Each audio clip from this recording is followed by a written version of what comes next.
Hello friends, welcome to future net. मैं पंकज कुशवाहा। तो इस वीडियो में हम लोग बात करने वाले मल्टीमीटर से रिलेटेड प्रॉब्लम के बारे में। अक्सर आप लोगों ने देखा होगा कि कोई भी टेक्नीशियन है या मोबाइल का है, हज़ारों की संख्या में मीटर बर्बाद होते हैं और ये सस्ता भी है, तो जो थोड़ा जल्दी भी ख़राब होता है। तो इनकी एक समस्या है, ये छोटी छोटी कमियाँ जो है वो टेक्नीशियन करते हैं। थोड़ी सी कुछ प्रॉब्लम आई और उसको उठा के फेंक दिया और मार्केट से 100-120 रुपये या 150 रुपये का जो मिलता है लेके आए। लेकिन अपन सब लोगों की मेंटलिटी ये है कि एक बार हम अच्छा मल्टीमीटर नहीं लेते। स्टार्टिंग तो हम यही से करते हैं, जब हमारा काम अच्छा हो जाता है तब हम 1000, 1500 या 500 रुपये के मीटर पे पहुंचते हैं। तो अगर आप ये वाले मीटर यूज़ करते हैं, ये वाले मीटर, ओके, तो ये वीडियो आपके लिए है, अन्यथा ये वीडियो आपके लिए नहीं है। तो इस वीडियो में हम लोग डिस्कस करने वाले हैं कि इस मल्टीमीटर में क्या क्या खराबियाँ आती हैं और कैसे उनको हम लोग सही कर सकते हैं। छोटी छोटी प्रॉब्लम है जैसे आप आसान तरीके से, बिल्कुल आसान तरीके से सही कर सकते हैं। आप मल्टीमीटर को फेंकिए मत, और अगर कुछ प्रॉब्लम भी आ गई तो रिपेयर कर लीजिएगा। ओके, तो इस वीडियो को लास्ट तक जरूर देखिएगा अगर आप यहाँ तक आए हैं। तो चलिए वीडियो को स्टार्ट करते हैं और समझने की कोशिश करते हैं क्या क्या प्रॉब्लमें आती हैं। तो पहले तो हम इस मल्टीमीटर के बारे में लोगों को बता दें। अक्सर हम लोग इसको ऑन करके जो है छोड़ देते हैं रात दिन, फिर कहता है बैटरी चलेगी। तो इस मल्टीमीटर की जो कैपेसिटी होती है वो अगर आपको पता है, नहीं पता तो हम आपको बता दें। इस मल्टीमीटर की कैपेसिटी जो होती है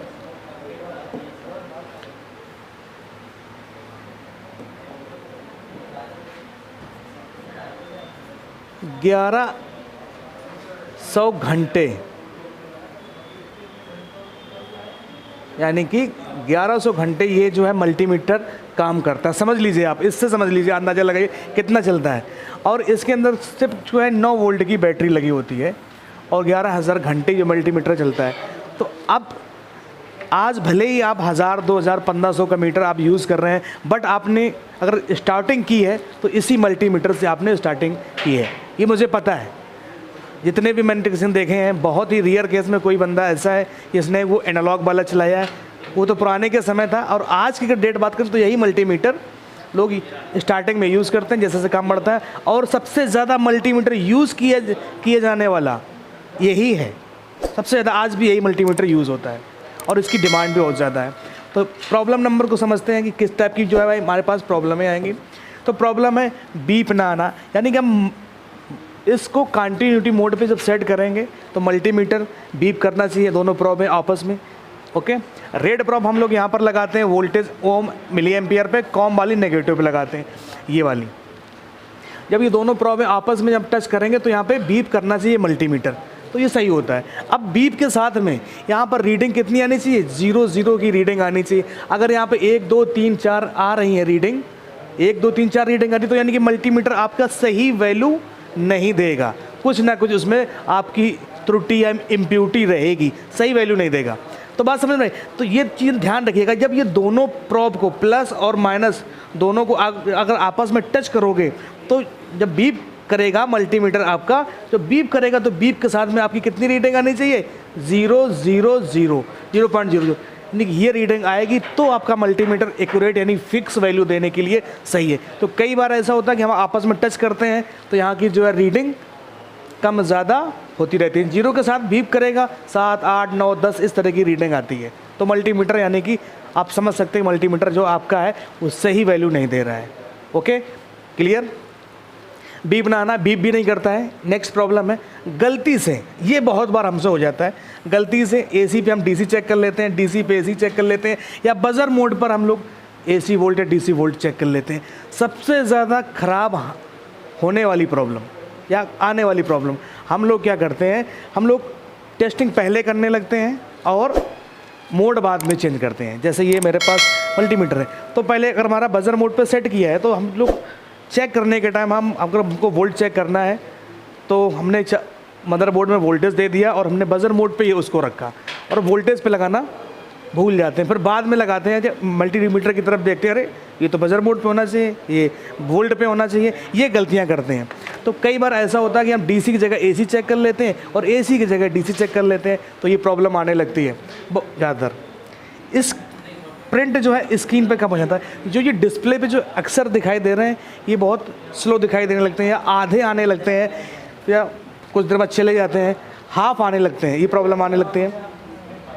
बैटरी का जल्दी डिस्चार्ज होना, मान लो आपने बैटरी डाली 9 वोल्ट की बैटरी, ओके, जो मल्टीमीटर में ये जो बैटरी लगी होती है 9 वोल्ट की, ये आपने 10 दिन चली, फिर 15 दिन चली, फिर इसने हम चेंज किया, तो इस तरह की भी प्रॉब्लम आने लगती है मल्टीमीटर के अंदर। नेक्स्ट है वैल्यू सही ना आना। मान लीजिए हम वोल्टेज चेक कर रहे हैं, तो अगर मान लो 5 वोल्ट चेक कर रहे हैं तो अलगी कुछ दिखा रहा है 12 वोल्ट, या ऑटोमेटिक वोल्टेज दिखा रहा है, ऑटोमेटिक दिखाने लगता है, या हम बजर मोड पे चेक कर रहे हैं तो कोई बीप वाली कंटिन्यूटी वाला, तो वो मल्टीमीटर बीप करके ही रह गया, ओके। तो इस तरह की प्रॉब्लम भी आपके मल्टीमीटर में आती है और आपने देखी भी हैं। नेक्स्ट है रोटरी स्विच या प्रॉब का प्रॉब्लम।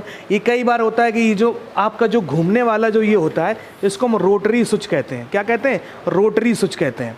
और ये प्रॉब है, आपकी जो तार है ब्लैक, इनको प्रॉब कहते हैं, सबको पता है। तो इनमें यहाँ से प्रॉब्लम, ये कई बार केबल खिंच जाती है इस जगह से, ओके, और ये कई बार घूमने में प्रॉब्लम करने लगता है। तो इन सभी प्रॉब्लमों को अगर आप स्टेप बाय स्टेप, छोटी छोटी प्रॉब्लम है, आप ऐसा नहीं कर नहीं सकते, आप कर सकते हैं बहुत आसान तरीके से, मल्टीमीटर पर कर सकते हैं।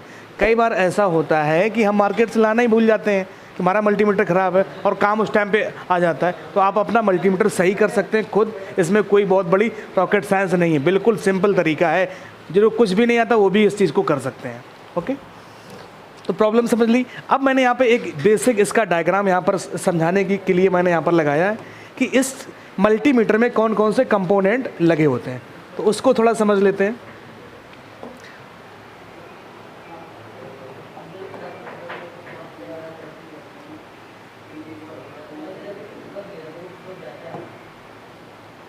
नीचे आ गया।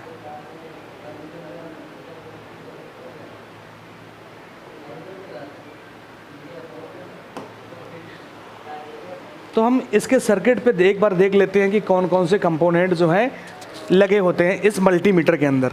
तो अब अगर आप ध्यान से देखेंगे तो यहाँ पर ये आपके कनेक्शन है, कॉम, ये कनेक्शन दिया गया है, ये कॉम लिखा है, ये कॉम और ये कॉम, ये की है। वोल्टेज ओम मिली एम्पियर, वोल्टेज में ओम मिली एम्पियर, 10 एम्पियर का तो 10 एम्पियर का ये, ओके। इसके बाद यहाँ पर इसकी जो है बैटरी जो है, ये बैटरी का सिस्टम दिया गया है यहाँ पे आप बैटरी जो है लगा लीजिए। इसके बाद इसके ये कनेक्शन है, ये जो आप चेक करते हैं ओम, किलो ओम, ये जो चारों तरफ के दिए गए सारे के सारे कनेक्शन, ये यहाँ पर इसकी वैल्यू दी गई है। इसके मदरबोर्ड के अंदर जो भी कंपोनेंट लगे हैं, रजिस्टर, कैपेसिटर, वो दिया गया है। ये इसकी LCD का सिस्टम दिया गया है और ये इसकी कंट्रोलिंग IC का, ओके। तो इसको हम लोग और डीपली जानेंगे, आगे बढ़ते हैं। तो अब इसको मल्टीमीटर को हम क्या करेंगे, ओपन करके इसके जो बैक साइड में जो चीज़ें दी गई हैं उनके बारे में थोड़ा हम लोग जानते हैं। बात समझ में आई? तो यहाँ पे जैसे डिस्प्ले है, ये जो डिस्प्ले आप देख रहे हैं इसको हम लोग डिस्प्ले कहते हैं। और ये डिस्प्ले कौन सी होती है? 7 सेगमेंट डिस्प्ले LED, यानी LED डिस्प्ले होती है लेकिन 7 सेगमेंट। 7 सेगमेंट का मतलब है कि इसमें 7 LED होती हैं, 7 LED, ओके। और जो 7 LED होती है यही आपका जो है वैल्यू वगैरह आपको देते हैं। जैसे कि ये मैंने आपको यहाँ पर बना के दिखाया, नहीं समझ में आया? फिर से देख लेते हैं।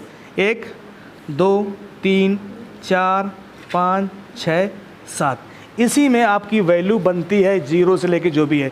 तो ये जो नंबरिंग जो डिस्प्ले आप देखते हैं ये 7 सेगमेंट डिस्प्ले कहलाती है, ओके। इसके बाद यहाँ पर आपकी देख रहे हैं कि 9 वोल्ट की बैटरी लगी है, ओके। 9 वोल्ट की बैटरी लगी है और कई सारे इसके अंदर यहाँ पे कनेक्शन है। और यहाँ पे अगर आप देख रहे हो ये रेड से 2 कनेक्शन है, ये इसका बज़र है, यानी कि जो बीप करता है, टी स्पीकर है, जो बज़र है। तो सेम यहाँ पर भी आप देखेंगे ये बज़र लगा हुआ है, डिस्प्ले है, बैटरी ये है और ये इसका कंट्रोलर लगा है। तो आगे चलते हैं, इसका बैक साइड मैंने आपको दिखा दिया है। अब यहीं पे एक बार हम वापस आते हैं। अब देखिए बैटरी के वीक होने पे डिस्प्ले जो है आपकी वीक होने लगती है।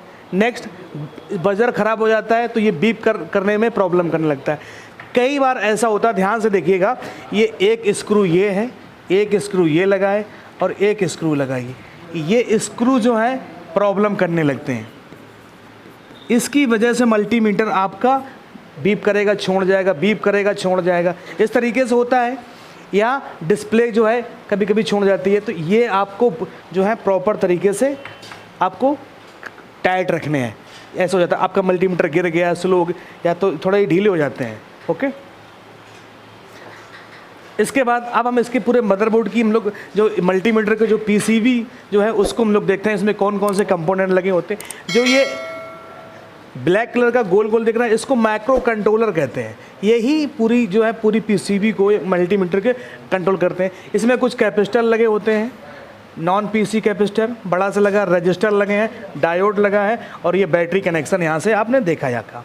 ओके, इसमें रजिस्टर कई सारे लगे हैं और यहाँ पे आर से या डी से या क्यू से सब प्रदर्शित किए गए हैं, तो आप आसानी से जान जाएं कौन कंपोनेंट कहाँ पर लगा हुआ है। ये ध्यान रखिए। इसमें ये ब्लैक कलर की जो चिप दिख रही है यही है माइक्रो कंट्रोलिंग। ये पूरी की पूरी इसकी कंट्रोलिंग करती है। ये चिप रियर केस में ख़राब होती है जब आप डीसी वोल्ट पे 20 वोल्ट डीसी पे आप 200 वोल्ट 240 वोल्ट एसी चेक कर देते हो, तब ये जाके चिप ख़राब होती है। ओके, वैसे ये जो चिप है, ये कंट्रोलिंग जो चिप है, ये ख़राब नहीं होती है। ओके, तो मैंने ख़राब होने का तरीका भी बता दिया कब ख़राब होती है। अब प्रॉब्लम क्या आती है कि जो वैल्यू आती है ना, हमने मल्टीमीटर ऐसे किया ये घुमाया, तो ये घुमाने के जो अंदर का जो सिस्टम है ये दिया रहता है पूरा का पूरा। इसमें कुछ प्रॉब्लम रहती है। ये तुम्हारा ट्रांजिस्टर कनेक्टर लगा होता है जहाँ पे हम लोग ट्रांजिस्टर को सेट करते हैं, लेकिन ये मोबाइल के लिए नहीं है। ये अलग जो सर्किट आती है इनमें नॉन एसएमडी कंपोनेंट लगे होते हैं, बड़े कंपोनेंट लगे, तो उसकी टेस्टिंग के लिए ये होता है। आगे बढ़ते हैं। अब आते हैं सल्यूशन नंबर पे कि हम लोग क्या क्या काम करेंगे। तो ये जो पॉइंट दिए गए हैं, ये अंदर वाले घूमने वाले कई सारे गोल गोल, इसी पे ये तुम्हारा रोटरी स्विच घूमता है इसी के अंदर। तो कई बार इस पर कार्बन लग जाता है, कार्बन लगने की वजह से ये वैल्यू सही नहीं दे पाता है। ओके, प्रिंट का छोड़ना नहीं कर रहे, कार्बन लगने की वजह से प्रॉब्लम आने लगती है, सही रीडिंग नहीं देता है। या फिर आप बजर मोड पे सेट करोगे, फिर थोड़ा टेढ़ा करना पड़ेगा, फिर प्रॉप को लगाओगे तब बीप करेगा। तो इसको आपको साफ़ करना, क्लीन क्या करेंगे आप, इसको साफ कर देंगे। ओके, खोल के। इसके बाद अगर आपकी डिस्प्ले पे कुछ प्रॉब्लम आ रही है, अगर आपकी स्क्रीन पर कुछ प्रॉब्लम आ रही है, धुंधला आ रहा है, कुछ देर बाद छोड़ जा रहा है, तो आप ध्यान से देखिएगा इसके बैक साइड में ये जो रबड़ लगी है इसके कनेक्शन होते हैं कहाँ से, इस डिस्प्ले से। ओके, तो ये जो पॉइंट है इनको आपको साफ़ करना रहेगा, बस साफ़ सफाई करनी है, ज़्यादा कुछ नहीं करना। ये पॉइंट आपको साफ़ कर लेने हैं, डिस्प्ले कनेक्ट वाले पॉइंट। ओके, और ये पूरा रोटरी स्विच का वर्किंग एरिया कहलाता है। तो इनको आप साफ़ करेंगे तो आपकी जो डिस्प्ले का जो सिस्टम है, जो डिस्प्ले की जो नंबरिंग आती है छोड़ जाती है, वो आप यहाँ से सही कर सकते हो। इसके नीचे जो रबड़ लगी है, कई बार इस पर धूल मिट्टी जम जाती है। अभी नहीं ब्रश लेके पेट्रोल लेके साफ़ हो जाओ, नहीं, कॉटन का कपड़ा लीजिए, उससे साफ़ करिएगा इसको। पेट्रोल यहाँ पे यूज़ नहीं होगा, ये ध्यान करिएगा आप लोग। ओके, तो देखो बिल्कुल सिंपल है, मैंने चीज़ें सब आप बिल्कुल क्लियर कर दी हैं। अब इसमें मदरबोर्ड में इसके मदरबोर्ड में क्या क्या चीज़ें ख़राब होती हैं। ओके, तो ख़राब होने के लिए तुम्हारा ये डायोड जो है यहाँ पर जो दिख रहा है ये ख़राब हो जाता है, ओवर वोल्टेज की वजह से कभी कभी शॉर्ट हो जाता है। आपने जब जो है ओवर वोल्टेज का मतलब ये कि आपने डीसी की जगह एसी चेक कर दिया, तो ये डायोड वगैरह शॉर्ट हो जाता है। इसके बाद ये यहाँ पर रजिस्टर लगा है, ये कई बार जो है ओपन हो जाते हैं, तो इनको आपको चेंज करना रहेगा। तमाम आपके पास मल्टीमीटर पड़े हैं, उठा के जो है लगा दो, इतने ज़्यादा तो कंपोनेंट नहीं लगे होते हैं। माइक्रो कंट्रोलर के पास ये कुछ कैपेसिटर लगे होते हैं, ये जो है या तो शॉर्ट होंगे कई बार या फिर लीकेज हो जाते, मतलब ओपन हो जाते हैं, तो इनकी वजह से प्रॉब्लम आने लगती है। बट ओके, तो आप किसी भी दूसरी जो है मदरबोर्ड से उठा के आप इनको लगा सकते हो, तो आपका मल्टीमीटर यहाँ से काम करेगा। अब आते हैं बात कि how to make USB multimeter. अभी आप इसको USB भी बना सकते हो, यानी कि अगर आपकी बैटरी की समस्या है बार बार, तो बस सीधा इसमें यार आपके पास चार्जर है, डाटा केबल है, बस इसमें आपको प्लस माइनस जोड़ना है और इसको एक जगह फिक्स कर देना है। खूब चलाओ आराम से, खूब बीप करेगा आराम से, क्योंकि ये जबकि ये 9 वोल्ट की होती है, लेकिन ये 5 वोल्ट से भी ऑपरेट होता है आसान तरीके से, 5 वोल्ट से। तो आप इसको USB बना सकते हो। आपको जब डाटा केबल लेंगे उसको काट दीजिए कोई, और उसमें से वाइट और ग्रीन जो डेटा वाली लाइन है इससे कोई मतलब नहीं, रेड वाली जोड़ दीजिए रेड पे और ब्लैक वाली इस वाले माइनस पे। हल्का सा यहाँ पे कट लगा लीजिए इस जगह, यहीं से जो है दोनों तार डाटा केबल के बाहर निकालिए, बाद बाकी लगा के पीछे से बंद करके और चालू करेंगे तो आपकी जो है मल्टीमीटर चालू हो जाएगा। फिर करके देख लीजिए, हम नहीं कहते अपना मल्टीमीटर ख़राब करिए, जो ख़राब मल्टीमीटर हैं उन पे आप काम करके देख सकते हैं। जितनी भी मैंने चीज़ें बताई हैं एक बार आप इसको फॉलो करिएगा। ओके, फिर देखिएगा कि इस वीडियो से आपको कितना जो है हेल्प मिला है। ओके, तो अगर वीडियो अच्छा लगे या कुछ प्रॉब्लम रही हो तो कमेंट करके हमें बताइएगा। ओके, हम आगे इस वीडियो को और अच्छी तरीके से इम्प्रूव करने की कोशिश करेंगे। मिलते हैं आपसे एक नई वीडियो में। चैनल को सब्सक्राइब जरूर करिएगा। Thank you, welcome.